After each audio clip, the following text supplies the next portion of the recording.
जगाचा इतिहास म्हणजे वर्ल्ड हिस्ट्री आपल्याला माहितीच आहे. नपोलियन बोनापार्टा, अलेक्झांडर असे मोठमोठे जे राजे होते जे युद्ध केली, तसे आपल्या भारत देशामध्ये पण प्रचंड प्रमाणावर मराठे होते.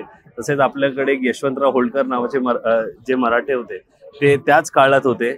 अशा मोठ्या महापुरुषवर एक आता नवीन पुस्तक लिहिण्यात आलंय.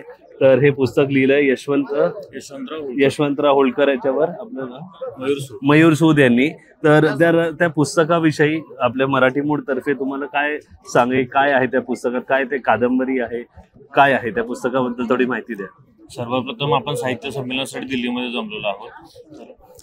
दिल्लीमध्ये साहित्य संमेलन घेण्याच्या पाठीमागचा उद्देश की बाबा मराठीने दिल्ली जिंकली, बरोबर. शिवाजी महाराजांच्या नंतर जे मराठ्यांचे जे पावलं जे दिल्लीच्या दिशेने पडली, त्यांनी हे पदक्रांत केलं सगळं. पण नंतरच्या काळामध्ये कुठंतरी म्हणजे ज्यावेळेस दुसरा बाजीरावाचा काळ होता त्या काळामध्ये कुठंतरी बाबा हे शिवाजी महाराज स्वप्न आणि त्यांच्या पूर्वजांनंतरच्या ज्या लोकांनी जे अटक ते कटक स्वराज्य आपलं वाढवलं ना, त्याला इंग्रजांच्या नावाचा एक वृश्चिक आपण यशवंतराव त्याला म्हणायचे, तो एक किडा लागला मराठी साम्राज्याला.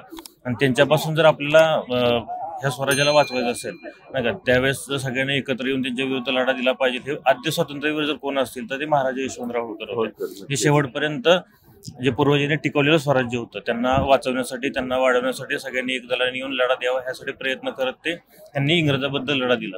जे आपण 1857चा उठाव म्हणतो, जे पहिला स्वतंत्र लढ्याचा उठाव झाला, तर मुळामध्ये ते इंग्रजांच्या काळामध्ये झालेला विषय. त्याच्या अगोदरचा विषय जर आपण व्यवस्थित बघितला तर सर्वप्रथम जर कोणी उठाव केला तर ते यशवंतराव होळकरांनी केला, जे की मराठी शाळेतले एकमेव सरदार होते. ते एकटे इंग्रजांशी लढत होते. ओके.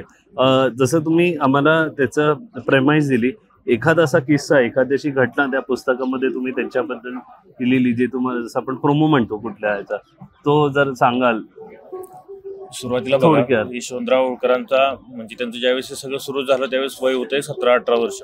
घरातून बाहेर पडलेला जे म्हणजे शिंदे असतील, दौलतराव शिंदे त्यावेळेस गादीवरती होते शिंदेचे, बाजीराव दुसरे असतील किंवा भोसलेंची लोक असतील, ह्यांच्याकडे ते दूरदृष्टी नव्हती. ह्यांच्या हातून ती कुठंतरी स्वराज्याचा किंवा त्या जे आपण पूर्वजांनी कमवलेले जे होते ना, त्याचा कुठेतरी त्याला डाग लागण्याचं काम चाललं होतं. त्याच्यामध्ये घरातले वाद असतील, ह्या सगळ्यातून त्यांना कमी वयातच बाहेर पडावं लागलं. म्हणजे गादीवर हक्क वगैरे सगळं सोडून कमी वयात बाहेर पडावं लागलं. खंडोबाचा अभिषेक करून एका घोड्याने उत्तरेस जात. शिवाजी महाराजांनंतर जर कोणी पहिला राज्याभिषेक करून घेतला असेल तर ती यशवंतराव महाराजांनी करून घेतला. ठीक आहे बाबा, स्वराज्य टिकवण्यासाठी आणि वृश्चिकांशी लढा देण्यासाठी. अच्छा.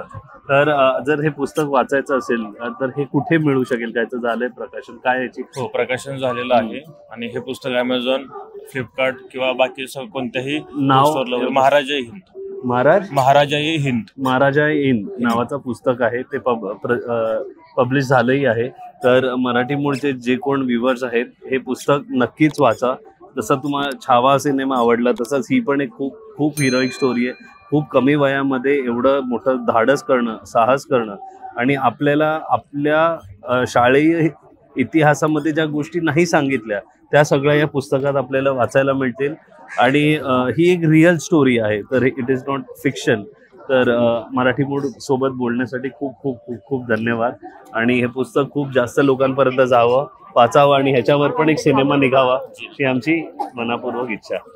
धन्यवाद. जय महाराष्ट्र.